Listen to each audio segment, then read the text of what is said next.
convolution integral.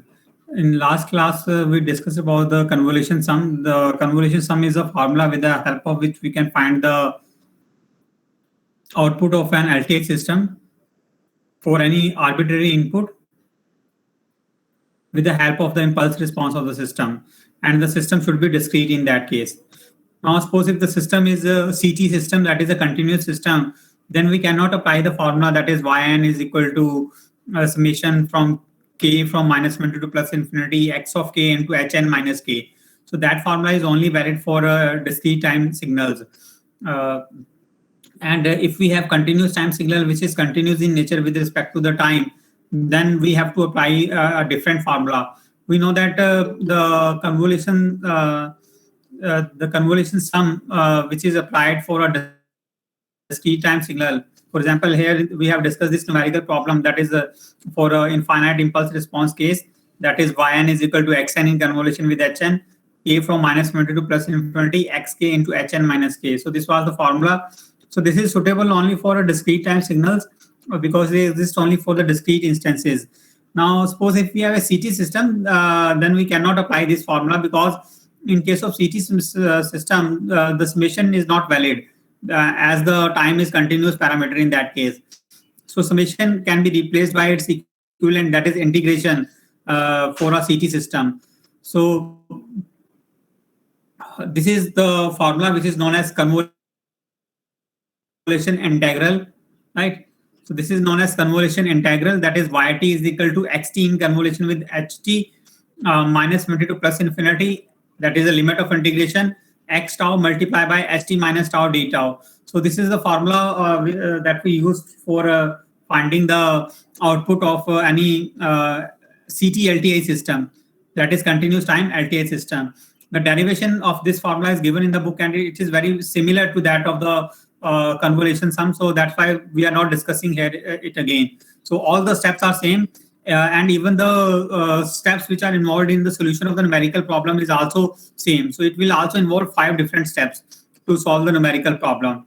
So let us understand it with the help of our numerical problem. The first is, this is an example which is given to us, and we have to convolve these 2 signals or convolve the following 2 signals. So this is a signal which is given as x tau is equal to u tau minus ut minus 5. So this signal is given to us. So we can sketch the waveform for this signal. It is quite easy. That is ut, which exists for t greater than or equal to 0 and goes up to infinity. And ut minus 5 is a signal which starts from 5 because it is a delayed signal. And when you subtract ut minus 5 from ut, then the values after 5 will become equal to 0 because 1 minus 1 will be equal to 0 for the values of t greater than 5. So we will have a 1 magnitude between 0 and 5, so it form a kind of a rectangular pulse, right?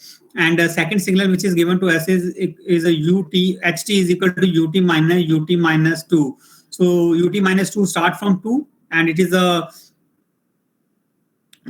step signal which start from 2 and ut is a signal which start from 1. So after 2 the magnitude becomes equal to 0 because 1 minus 1 again, that in that case will become equal to 0 and we will get a rectangular pulse which having a magnitude is equal to 1 and width is equal to 2. So that's how we can sketch these 2 different mathematical expressions of xt and ht. So if you have any doubt regarding the sketching of these 2 waveforms from the mathematical expression, then you can ask.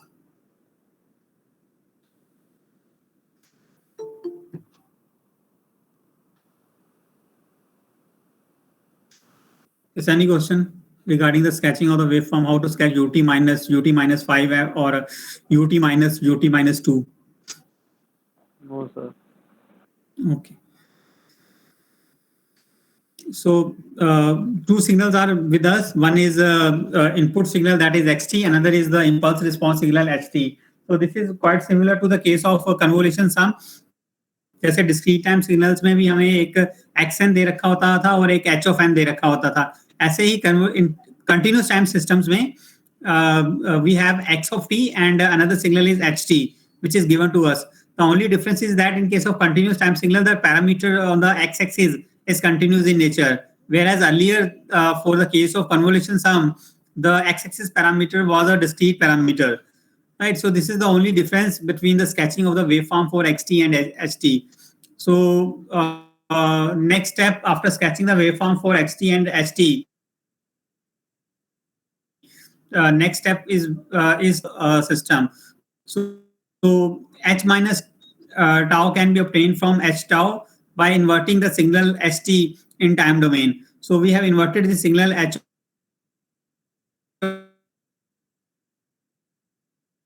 domain, and this is the inverted signal, which is a mirror image of the existing signal. The earlier signal, which exists between 0 to 2, is now existing between 0 to minus 2 for h minus tau, right? So this is how we obtained h minus tau. So next step was to time shift the signal h minus tau for t greater than or lesser than 0, right?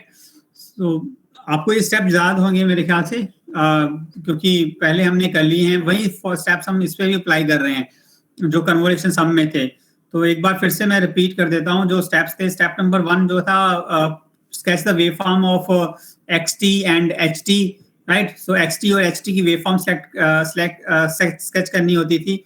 उसके बाद next step was जो convolution sum में रहता है वो है कि you have to find h minus k और h माइनस टी, जैसे कंटिन्यूस टाइम सिस्टम में h माइनस टी हो जाएगा, h माइनस टाउ हो जाएगा. सो आपको h minus tau find out करना है. Next step is you have to shift this signal by t units.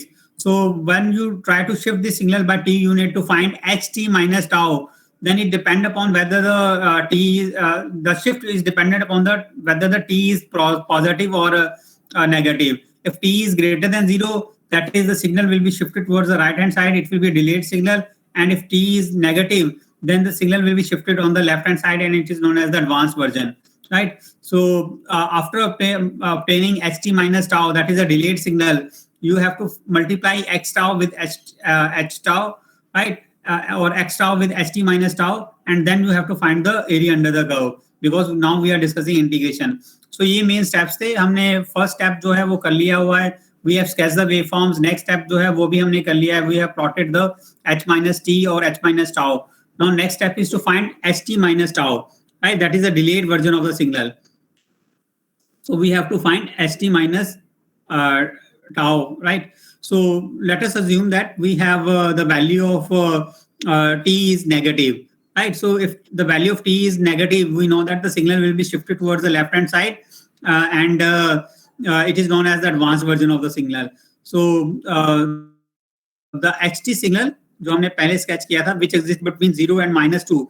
So to find ht minus tau, that is if t is negative, the signal will be shifted towards the left hand side by 1 unit. So we can shift the signal towards the left hand side by 1 unit. So earlier it was starting from 0 to minus 2. Now it will start from minus 1 to and go up to minus 3, right? Next step is to multiply the x tau with ht minus tau. Now if you look at the waveform of x tau, which exists between 0 to 5 and which is a right-sided signal, and ht minus tau, which is a left-sided signal. When you multiply these two signals, then the resultant signal will be equal to, क्या होएगा जब आप x tau को ht minus tau से multiply करोगे तो क्या result आएगा? Yes, 121.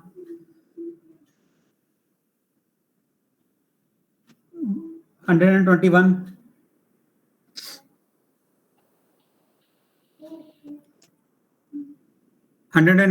शिवम सर क्या बोला आपने, दोबारा बोलो. अगर हम x tau और ht minus tau का वेवफॉर्म को मल्टीप्लाई करें जब t की वैल्यू -1 है, जो सेकंड वेवफॉर्म दे रखी हुई है लेफ्ट साइड पे, तो क्या रिजल्ट आएगा?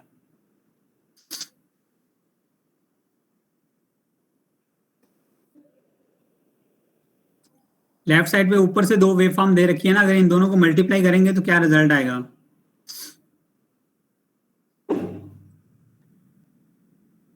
सर -1 पे डिफाइन. क्या होएगा सर? सिर्फ -1 पे डिफाइन होगा वो. -1 पे क्यों डिफाइन होगा? सर आप पहले की दो बोल रहे हो ना. जो लेफ्ट साइड पे दो फिगर्स दे रखी है ना वेव फॉर्म्स, एक तो एक्स टाउ लिखा हुआ है, दूसरा लिखा हुआ है H T minus tau. Okay, अच्छा सर वो करने थे हाँ, सर, उसके लेफ्ट लिए साइड तो पे जो डिफाइंड नहीं होगा जो एक ही सर। आपका स्क्रीन में भी थोड़ा फ्लिप होके ना आ रहा हो तो आपको राइट साइड लग रहा हो, ठीक है। सर वो तो इस तरह डिफाइंड से नहीं होगा। जैसे मैंने बोला कि multiply x tau with H T minus tau, जो एक सीक्वेंस बना हुआ है ना, काफी वेव फॉर्म्स एक लाइन में बनी हुई हैं, उसकी पहले दो वेव फॉर्म्स को मल्टीप्लाई करेंगे तो सर एक वो तो बार मैं डिफाइंड नहीं हाईलाइट, होगा। जैसे एक ये सिग्नल है और दूसरा ये सिग्नल, इन दोनों सिग्नल्स को मल्टीप्लाई करेंगे तो क्या रिजल्ट आएगा? सर किसी भी वैल्यू के लिए डिफाइंड नहीं होगा वो। उसका वैल्यू जीरो आएगा, डिफाइंड नहीं होगा। डिफाइंड तो कंटिन्यूस सिग्नल है ना, डिस्क्रीट में डिफाइंड नॉट डिफाइंड रहता है, कंटिन्यूस में डिफाइंड नॉट डिफाइंड का कोई रोल ही नहीं होता, यस सर, मतलब जीरो आ जाएगा सर हर जीरो वैल्यू आ पे। जाएगा। Right, so for t equal to -1 or st minus tau when t is negative, there will be no overlapping region which is which have a non-zero product, right? So the non-zero product for the multiplication of x tau with st minus tau for the negative values of t will be equal to 0. So there will be no non-zero overlapping region between x tau and st minus tau if t is lesser than 0. Right, so there will be the y minus 1 will be equal to 0, y minus 2 will be equal to 0, y minus 2.5 will be equal to 0. So all the values for t lesser than 0, there will be no output from the system, that is CT LTA system. Now let us see what happens when the value of t is positive, that is for t equal to 1, right? Now for t equal to 1, the h minus tau, this particular waveform will be shifted towards the right hand side. So we have to shift it towards the right hand side by 1 unit. So we will get this signal, that is ht minus tau, but existing between -1 to +1. Right, now we have to multiply this first signal, that is this signal, right? We have to multiply this signal with this signal ht minus tau, right? So what would be the result? क्या result आएगा? Sir नीचे वाला graph भी रहेगा, बस 0 से लेके 1 तक डिफाइन हो जाएगा, बाकियों के लिए 0 हो जाएगा। बाकियों के लिए 0 हो जाएगा। So अभयदीप क्लियर है? Yes, sir. Sandhya? Yes, sir. Rameshwar? Yes, sir. Okay. So when we multiply x tau with ht minus tau, for example, here we have plotted these two waveforms. So we can see, that is, if we interpolate all the points, so we will get only the only non-zero region that we can get is between 0 to 1. Now it is now we know that next step is to integrate. जैसे यहाँ पे summary के form में लिखा हुआ है ना, plot x tau and ht minus h tau जो हमने पहले कर लिया है, then plot h minus tau ये भी हमने कर लिया है, find ht minus tau ये भी हमने कर लिया है, for t lesser than or equal to 0 shift towards the left hand side, वो हमने पहले ही करके देख लिया है जो यहाँ पे हमने किया था, that is for t lesser than 0 there will be no output from the system, right? And for t greater than 0 ये जो part है shift signal towards the right hand side, वो अभी हम कर रहे हैं। तो next step is find the integration of xt multiplied by ht minus tau between a and b. A and b means the limit for which the non-zero overlapping region exists, right? So for example, here the non-zero overlapping region exists only between 0 and 1, right? So these are the 2 points under which the non-zero overlapping region will be there, and you have to find the integration of the given signal, that is x tau and ht minus tau between 0 and 1. So the integration can also be solved graphically. ये आपको पता होगा कि जो integration होती है वो area under the curve होता है, तो आप इसका एरिया भी फाइंड आउट कर सकते हो। जैसे इसमें 0 और 1 के बीच में एक्स एक्सिस पे जो इंटरसेप्ट है उसका वैल्यू 1 रहेगा, और वाई एक्सिस पे जो इंटरसेप्ट है, क्योंकि ये यूनिट स्टेप सिग्नल है, उसका भी मैग्नीट्यूड 1 रहेगा। So 1 multiply by 1 will be equal to 1, so y1 will be equal to 1, right? Similarly, next let us assume that t is equal to 2, right? The value of t is equal to 2. So the given signal, that is h minus tau, जो हमने second step में find out किया था, it will be shifted towards the right hand side by 2 unit. So this is the signal that we get for ht minus tau for t equal to 2. So ये 0 और 2 के बीच में exist करेगा. जैसे ये signal जो है अगर इससे कंपेयर करोगे तो यहाँ t is equal to 1 था, अब ये t is equal to 2 है, तो एक यूनिट से राइट हैंड साइड शिफ्ट होगा. But if you compare it with the original signal, that is say this h minus tau, right? So in comparison to this, it will be shifted towards the right hand side by 2 unit for t equal to 2. So for t equal to 2, this is the waveform, right? Or this is the graph. Next, we have to find the integration. So integration is the area under the curve. Find the area under the curve. That is now x-axis intercept is equal to 2, y-axis intercept is equal to 1. So 2 multiplied by 1 will be equal to 2. So this is y2. That is y2 is equal to 2. So this is the case for t is equal to 2. Similarly, you can find the next case, that is for t equal to 3. Right? It will be shifted towards the right hand side by 3 units if you compare it with the initial signal, that is h minus tau, and if you compare it with the recent signal which was sketched for t is equal to 2, उसके comparison में ये एक unit जो है वो delay होएगा. So it will exist between 1 and 3. Again, find the integration, that is the area under the curve. So 3 minus 1, that is 2, and on the y-axis we have magnitude is equal to 1. So 2 multiplied by 1, that is equal to 2. So y3 will be equal to 2. Similarly, you can find y4, ये भी 2 आएगा, y5 जो है उसका value भी 2 आएगा. ये signal जो है वो उसके अकॉर्डिंग जो है राइट हैंड साइड शिफ्ट होता रहेगा.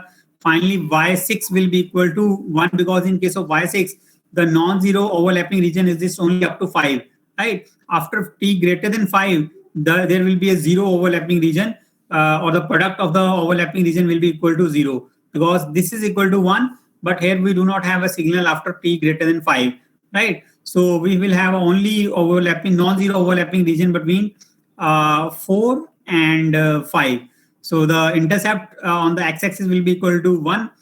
On y-axis, as it is a step signal, the intercept will be equal to 1. So 1 multiplied by 1, that is y6 is equal to 1. Similarly, if you delay it further for say t is equal to 7, the signal will be shifted towards the right hand side by 1 more unit compared to t is equal to 6. So it will exist between 5 and 7. And now if you multiply x tau with st minus tau, right? So there will be no non-zero overlapping region between these two signals, that is x tau and st minus tau. So the y7 will be equal to 0 because after 5t greater than 5, यहाँ पे 0 magnitude आ जाता है. ये signal चाहे जितना मर्जी right side shift होता रहे क्योंकि ये सिग्नल का जो भी मैग्नीट्यूड हो, it has to be multiplied by 0. So the resultant will be equal to 0. So this is the sketch of output signal, which is a continuous signal at t is equal to 0, right? T is equal to 0, ये case है. That is st minus tau when t is equal to 0. If you multiply this signal with this signal, right, which is a right-sided signal, right? इन दोनों signals को multiply करोगे तो 0 result आएगा आपके पास. So वही हमने यहाँ पर भी प्लॉट किया हुआ है कि आपके पास ये एक सिग्नल है जो t is equal to 0 पे इसका आउटपुट 0 है. At y1 the output is equal to 1. ये हमने यहाँ पे ये पॉइंट मार्क किया हुआ है. ठीक है, t is equal to 1 पे 1 है. At t is equal to 2, it is equal to 2. So this is the point, right, that we have marked. And after that, up to t is equal to 5, the magnitude remain equal to 2. वो 2 ही रहेगा. उसके बाद भी फिर fall करना start कर जाएगा. t is equal to 6 पे 1 हो जाएगा. And y7 is equal to 0. And the rest of the values are also equal to 0. Right? And for t lesser than 0, we have already seen that for t lesser than 0, this signal, that is st minus tau, when multiplied with x tau, will not result into any kind of a non-zero value, and the product will always be equal to 0. So that's why the left-hand side of the graph is equal to 0. Right? So this is how we obtain the yt. Remember, in this case, both the signal, that is x tau and h tau, or xt or st, that is where st is the impulse response, are finite duration signals. right? So you can say that it is a finite impulse response for a continuous time system. Similarly, you can also get numerical problems where you have HT as a infinite impulse response, right? For example, this is a numerical problem, and try to solve this numerical problem and find the output of this CT-LTA system. So this is a statement. It states that XT is given to you and HT is also given to you. Yes. Sir इससे पहले वाले case में sir t equals to 0 और 1 के बीच में sir straight line ही होगी sir, ये कैसे होगा सर? किसी कर्व्ड पाथ पे भी तो हो सकता है। एक मिनट, t इक्वल टू 0 और सर t इक्वल टू 0 1 या सर 1 2 के बीच में सर, जो yt का ग्राफ अपन ने प्लॉट किया। t इक्वल टू 0 और 1 के बीच में, हाँ सर ये स्ट्रेट लाइन होगा सर, ये कैसे पता? ये अप्रोक्सीमेशन है, आप स्केच कर सकते हो। सिर्फ ग्राफ हम ऐसी तरह से स्केच करते हैं, 0 और 1 के बीच में 0.5 भी ले लोगे तो आपके पास जो आएगा वो 0.5 वैल्यू ही आएगी। इस केस में तो ट्रू है, अदरवाइज आप पॉइंट, आपके पास जैसे टोटल 7 पॉइंट्स हैं तो 7 पॉइंट्स पे 7 वैल्यूज आपके पास हैं, तो ये इनफ डाटा है किसी भी वेव फॉर्म को स्केच करने के लिए। सपोज आपके पास कर्व्ड पाथ पे भी तो ज्वाइन कर सकते हैं सर इन 7 पॉइंट्स को। कर्व इस केस में तो ट्रू नहीं है, ठीक है। कर्व पाथ में कैसे आप ज्वाइन कर पाओगे? कर्व पाथ तो तभी होता कि अगर ये वैल्यू जो है यहाँ पे आ जाती, ठीक है, इस पर्टिकुलर पॉइंट पे आ जाती और ये यहीं पे रहती, तो फिर हम सोचते कि कर्व पाथ होता। जब ये स्ट्रेट लाइन पे तीनों पॉइंट आ रहे हैं, ये पॉइंट और ये पॉइंट तीनों स्ट्रेट लाइन से ही आ रहे हैं, ठीक है। इनमें से ये पॉइंट जो है, अगर सपोज करो ये हल्का मान लो यहाँ पे आ जाता तो हम इसको इस तरह से ज्वाइन करते, या ये पॉइंट जो सेंटर वाला पॉइंट है मूव करके यहाँ पे आ जाता, तब भी कर्व में ज्वाइन करना बनता था, ठीक है। बट अब जैसे हमारे पास तीनों पॉइंट स्ट्रेट लाइन, इनको ज्वाइन करोगे तो स्ट्रेट लाइन ही बनेगा। इसको ज्वाइन करोगे, यहाँ पे सारे पॉइंट्स हैं, काफी सैंपल पॉइंट्स हैं, तो इनको ज्वाइन करोगे तो स्ट्रेट लाइन ही बनेगी। ऐसे इसको ज्वाइन करोगे तो स्ट्रेट लाइन ही बनेगी। कर्व लाइन बनना तभी है कि जब आपके पास कोई इंटरमीडिएटरी पॉइंट दो पॉइंट्स के बीच में स्ट्रेट लाइन पे ना आए, तभी आप उसके बारे में सोच सकते हो। Okay sir. हाँ, और इसमें भी अगर आप ग्राफिकली भी देखो, t इज इक्वल टू 1 की जगह t इज इक्वल टू 0.5 भी ले सकते थे, तो 0.5 लेते तो यहाँ पे पॉइंट आ जाता, तो सेंटर में पॉइंट है 0 और 1 के बीच में, और 0.5 मल्टीप्लाई बाय 1 मैग्नीट्यूड, तो 0.5 ही आना था। So 0.5 on the x axis, the magnitude is also is equal to 0.5। So straight line graph है एकदम से। अदरवाइज अगर आपने ऐसे नहीं भी करके देखना, तो जो ग्राफ स्केच करने के रूल्स हैं तो वो हमें बताते हैं कि 3 पॉइंट्स अगर स्ट्रेट लाइन पे आ रहे हैं तो तीनों स्ट्रेट लाइन से ही ज्वाइन होंगे। तो ये सेंट्रल वाला पॉइंट काफी रोल प्ले करता है कि आप कैसे वेव फॉर्म स्केच कर रहे हो। अगर ये स्ट्रेट लाइन पे नहीं आ रखा होता, चाहे सपोज करो नीचे आ जाता या ऊपर आ जाता, तब तो आप कर्व लाइन से ज्वाइन करते। बट अब तीनों पॉइंट ही स्ट्रेट लाइन पे आ रहे हैं, तो उसको तो हमें स्ट्रेट लाइन से ही ज्वाइन करना पड़ेगा।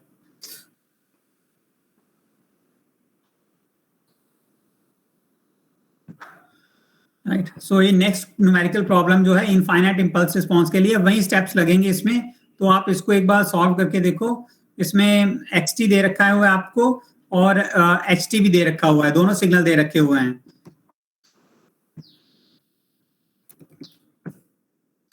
ठीक है, xt भी दे रखा है, ht भी दे रखा है, and the value of alpha is between 0 and 1, that is this alpha, and value of beta is between 0 and 1 again.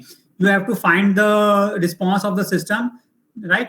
You have to find the response of the system for alpha when alpha is not equal to beta, and secondly when alpha is equal to beta, right? So try to for थोड़ा बहुत तो आपको solution दिख ही रहा है, तो इसका output find out करने का कोशिश करो कि क्या आएगा। अभी आपके पास है 10 मिनट 15 मिनट के आसपास है, उसमें इसका सोल्यूशन फाइंड आउट करके देखो, ठीक है। फिर हम डिस्कस करेंगे कि क्या आंसर रहता है इसका, कैसे सॉल्व करना है इसको। तो आप अपना कॉपी पेन पेपर लो और एक बार इसको सॉल्व करके देखो।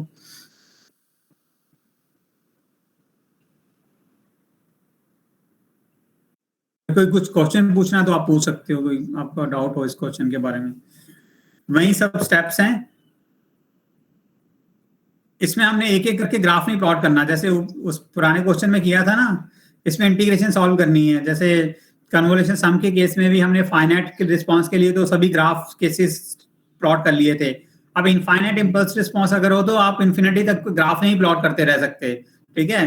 तो उसके लिए जैसे उसमें समेशन सॉल्व किया था, इसमें आपको इंटीग्रेशन सॉल्व करके देखना है।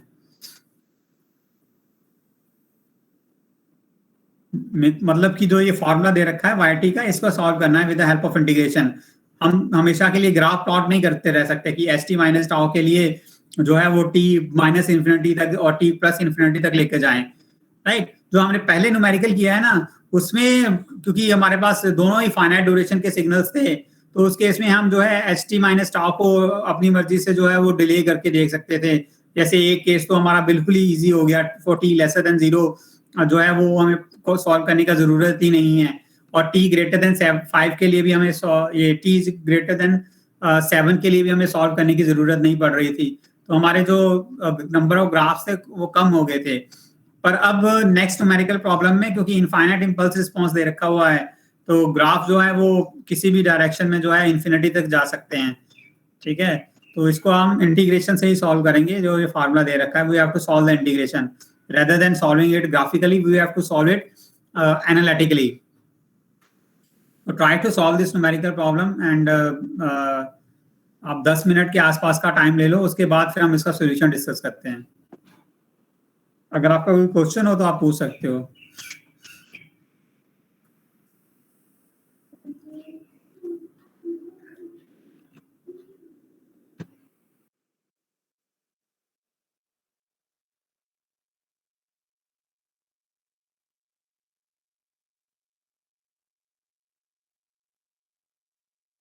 इसने सॉल्व किया है? Yes sir. आउटपुट सिग्नल कैसा आ रहा है? सर डिनोमिनेटर में बीटा माइनस अल्फा आ रहा और e की power alpha T. Okay,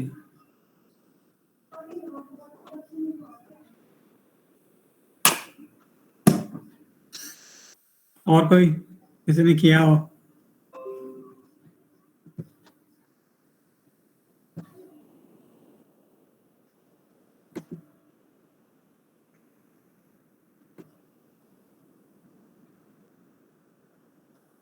hundred 30 यश।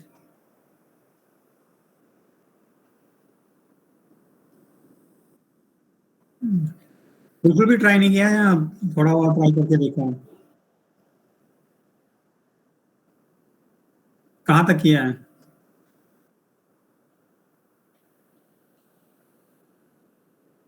नहीं, फिर बताओ ना कहाँ तक किया है। स्क्रीन शेयर करके दिखा सकते हो कहाँ कैसे किया आपने? कैमरा ऑन करके। अच्छा, 131 यश, 31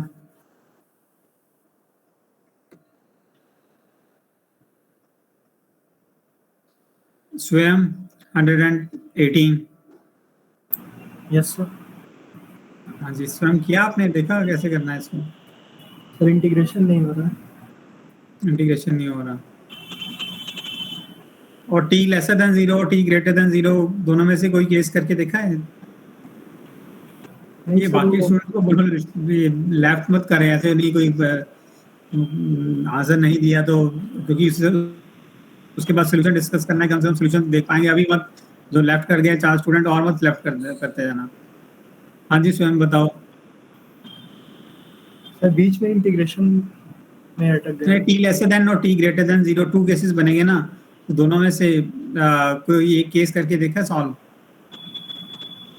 no sir. 105 Saurabh,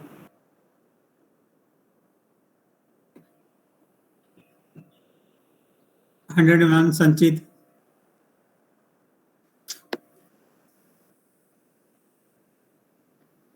82 Pulkit,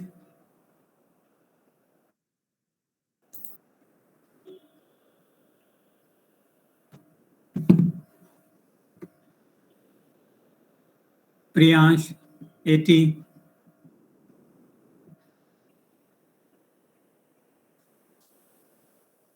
Paras Goyal,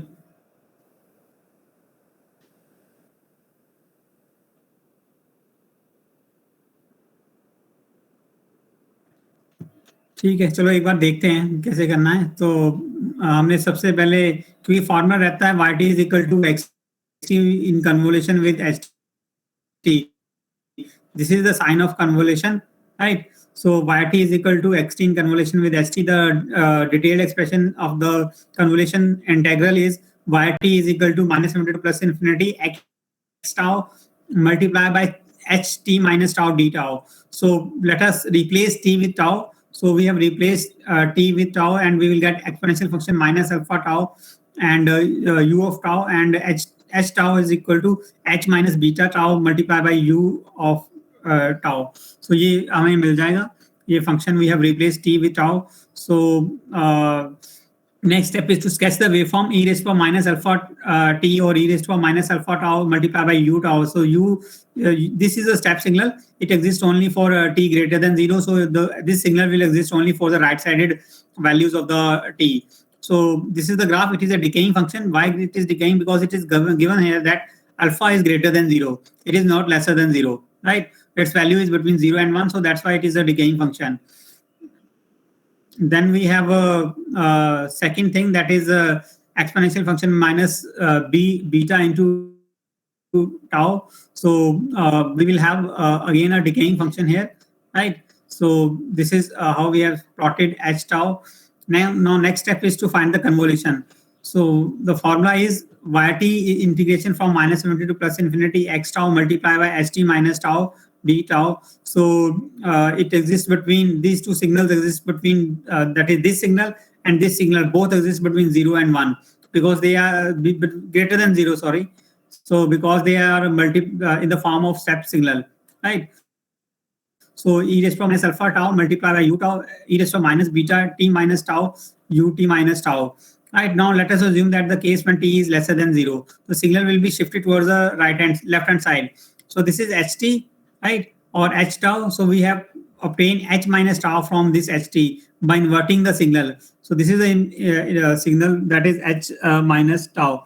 So for t lesser than 0, it will be shifted towards the left hand side. Let us assume that we are discussing about this particular point, which can be any value of t. It can be minus 5, minus 10, minus 15, minus 20, 30, minus 40, minus 100, minus 1000. So any point, this can be any point, but it will be t lesser than 0, that is on the left hand side. So when you multiply this h tau minus t tau, or substitute it in this particular formula, right? So as this h tau minus t tau that exists on the left hand side, and this signal x tau exists on the right hand side. So the multiplication of these two signals will be equal to 0. So the integration of this signal will always be equal to 0. The integration of the product of these two signals, that is x tau, which exists only for the positive values of t, and this st minus tau, which is existing now for negative values of t only. So in that case, there will be no non-zero overlapping region, or the product of these two signals will be equal to 0. So yt will be equal to 0 for all the values of t lesser than 0. Similarly, let us move to the second case, that is when t is greater than 0. So when t is greater than 0, the signal will be shifted towards the right hand side. Yes. So this is h minus tau. So when we obtain ht minus tau from this given h tau signal for t greater than 0, the signal will be shifted towards the right hand side. So let us assume that this is any arbitrary point, which is some positive value of the t. So yt will be equal to minus infinity to plus infinity x tau multiplied by ht minus tau. So this is the convolution integral formula, right? So substitute the values of given signals. So we have substituted the values of the given signals, right? ये हमने substitute कर दी हैं. तो उसके बाद जो है हमारे पास जो है ये ut के लिए एग्जिस्ट कर, ut इज इक्वल टू 1 होता है पॉजिटिव वैल्यूज के लिए. एरिया ऑफ इंटीग्रेशन क्या आएगा, और the limit of integration, it will start from 0. Why it start from 0? Because the given signal xt जो हमने लिया था, ये सिग्नल 0 से स्टार्ट हो रहा है और इन्फिनिटी तक जा रहा है. और अभी जो ht माइनस टाउ लिया है वो माइनस इन्फिनिटी से स्टार्ट हो रहा है और t तक जा रहा है. तो इसमें जो कॉमन रीजन है वो 0 से t के बीच में रह जाएगा. So the limit of integration will be between 0 to t only, right? So next हमने कुछ नहीं किया, बाकी वैल्यू सब्स्टिट्यूट कर दी है. यहाँ पे exponential function minus beta t minus tau लिख दिया है, right? Because we have now t minus tau in place of t. और in place of tau we have t minus tau. So वही हमने इसमें सब्स्टिट्यूट किया है. तो 0 से t के बीच में ये स्टेप सिग्नल और ये भी स्टेप सिग्नल, इनका वैल्यू 1 होएगा, तो इनको आप रिमूव कर सकते हो. आपके पास ये दो टर्म्स रह जाएंगी, राइट. इसमें जो है आप टाउ का टर्म कॉमन निकाल लो. It will become e raised to power minus alpha minus beta into tau multiplied by exponential function minus beta into t. Now as we are doing integration with respect to the tau, so this beta t will come out of the integration. So वही हमने आगे किया है कि beta t जो है उसको integration से बाहर ले आए हैं. इसको हमने बाहर ले लिया है और उसके बाद जो है ये इंटीग्रेशन बच जाती है. इसको आप सॉल्व कर सकते हो. e raised to power minus beta t into e raised to power minus alpha minus beta into t divided by minus of alpha minus beta between 0 and t, right. ये integration आ जाएगी. e raised to power minus at का integration क्या होता है? e raised to power minus at divided by a, right. तो वही formula हमने यहाँ पे अप्लाई किया है. तो इसको फर्दर हमने लिमिट सब्स्टिट्यूट कर दी है. लिमिट सब्स्टिट्यूट करने के बाद आपके पास ये आंसर आ जाता है when alpha is not equal to beta, right. So ये आपके पास सोल्यूशन आ जाएगा. इसको आप फर्दर सिंप्लीफाई कर सकते हो जैसे यहाँ किया हुआ है. When alpha is equal to beta रहेगा तो उसमें क्या आएगा? Alpha is equal to beta, ये आपका 0 हो जाएगा, ठीक है. Alpha minus beta, alpha is equal to beta, ये 0 हो जाएगा. 1 minus e raised to power 0 will be equal to 1, so 1 minus 1 will be equal to 0, so answer will be equal to this term multiplied by 0 will be equal to 0, right. So ये आपके पास answer आ जाएगा for alpha equal to beta, right. Sir Yes. Sir अगर अपन लिख रहे हैं sir t equals to infinity पे क्या ट्रेंड है सर, वो कैसे पता चलेगा? t is equal to infinity पे ट्रेंड नहीं देखा जाता. वो फॉर्मूला हमने लिख दिया है, उस पर t इक्वल टू इन्फिनिटी भी हो सकता है. हम जनरल एक्सप्रेशन फाइंड आउट करते हैं. ऐसे नहीं कि t equal to infinity substitute करके देखते हैं कि क्या वैल्यू आएगी, ठीक है. ऐसा नहीं करके देखते हमेशा, क्योंकि t is equal to infinity तक तो हम पहुंचते भी नहीं है. इन प्रैक्टिस जो है t इक्वल टू इन्फिनिटी क्या रहेगा? वो रिलेटिव थिंग है, t इक्वल टू इन्फिनिटी या माइनस इन्फिनिटी, ठीक है ना. अगर आप t is equal to 5 unit पे हो अभी, तो 5 यूनिट के कॉरेस्पॉन्डिंग जो 10,000 पॉइंट रहेगा वो एक तरह से इनफाइनाइट पॉइंट रहेगा. उसके लिए तो रिलेटिवली 10,000 जो पॉइंट है वो इनफाइनाइटली लोकेटेड है एक तरह से. तो इन्फिनिटी का तो ऐसे अगर 10,000 के अराउंड 9,000 का पॉइंट लोगे तो 9,000 के लिए जो है 10,000 जो है इनफाइनाइटली लोकेटेड नहीं होगा, राइट. सो एक तरह से ये इन्फिनिटी जो है हम ट्रेंड देखने के लिए देखते हैं कि सिग्नल डिके कर रहा है या राइज कर रहा है. ये सब चीजें देखने के लिए उसकी वेव फॉर्म कैसे बनेगी. जैसे ये सिग्नल दे रखा है यहाँ से माइनस इन्फिनिटी से लेके st माइनस टाउ पे दे रखा हुआ है. तो हमें पता है माइनस इन्फिनिटी जहां पर भी होगा उसकी सिग्नल की वैल्यू 0 होगी और माइनस इन्फिनिटी से थोड़ा इधर जो है वो सिग्नल का मैग्नीट्यूड इनफाइनेटली स्मॉल रहेगा, ठीक है. तो वही चीज है. इन्फिनिटी पे हमें आइडिया मिल जाता है कि इन्फिनिटी पे 0 हो जाएगा सिग्नल, माइनस इन्फिनिटी पे 0 हो जाएगा, ठीक है. तो इस तरह से हम उसके बाद जो है एक्सपोनेंशियली इंक्रीजिंग है up to t.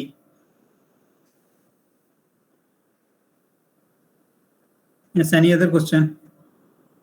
Yes sir. Sir ये डायरेक्ट नहीं कर सकते सर 0 से t लिमिट लगा के, क्योंकि सर यूनिट स्टेप फंक्शन है इसमें और वो 0 केस से तो t आपको में दो लेने पड़ेंगे ना.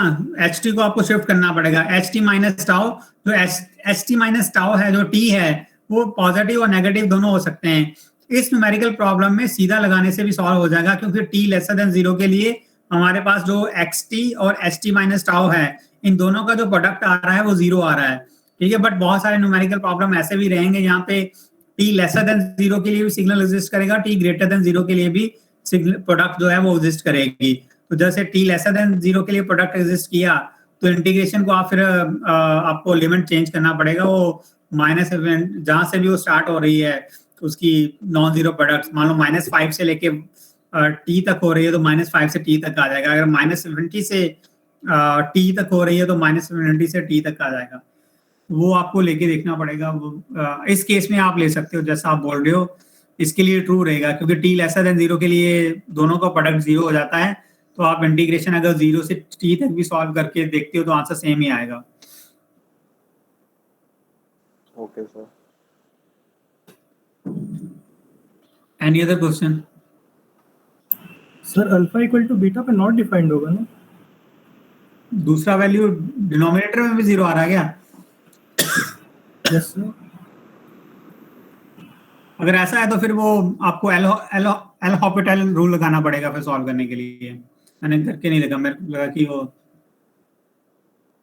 आपको पता है ना उस रूल का। Yes sir. हाँ, तो वो रूल लगाना होगा। हाँ, ये अल्फा माइनस ये डिनोमिनेटर टर्म में भी है, सॉरी, ये भी 0 हो जाएगा। ठीक है, तो आपको एल हॉपिटल रूल जो है वो अप्लाई करके जो है फाइंड आउट करना पड़ेगा अल्फा इक्वल टू बीटा की वैल्यू।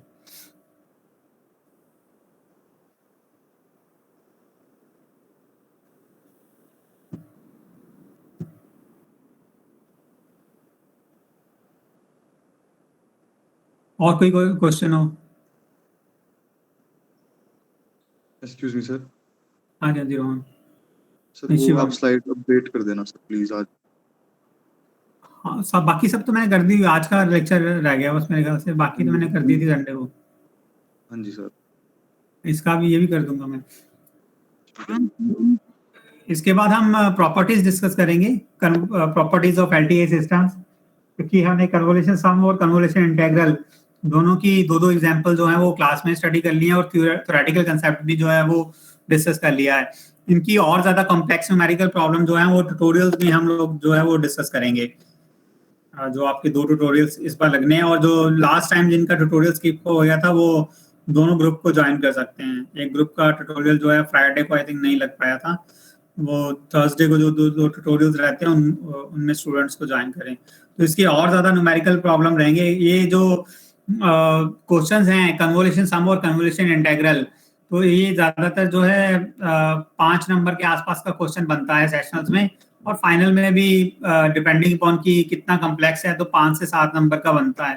तो ये न्यूमेरिकल आपको हमेशा ही मिलेगा क्वेश्चन पेपर में इसके ऊपर, कन्वोल्यूशन सम के ऊपर या कन्वोल्यूशन इंटीग्रल, दोनों में से कोई एक चीज जो है, इन दोनों में से किसी एक चीज के ऊपर आपको न्यूमेरिकल मिलेगा ही मिलेगा। और इसमें थ्योरी भी अच्छी खासी बन जाती है। प्रॉपर्टीज हम डिस्कस करेंगे एलटीए सिस्टम्स का, तो उसका प्रूफ भी पूछ लिया जाता है। एक तरह से वो भी मैथमेटिकली है कि prove this particular property of the LTA system.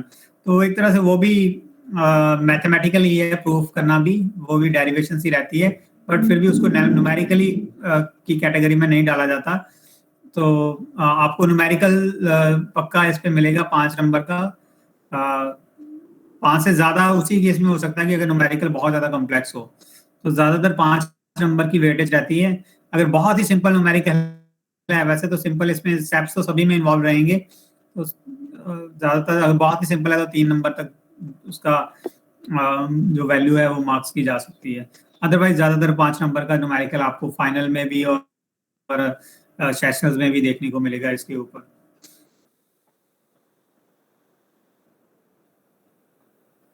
तो आप एक बार करके देखना, और कोई और डाउट आपके मन में डाउट हो तो जो ट्यूटोरियल क्लासेस हैं उसमें आप पूछ लेना। ठीक है, अगर अभी किसी ने कुछ पूछना है तो आप पूछ सकते हो, नहीं तो हम क्लास जो है वो एंड कर सकते हैं यहाँ पे।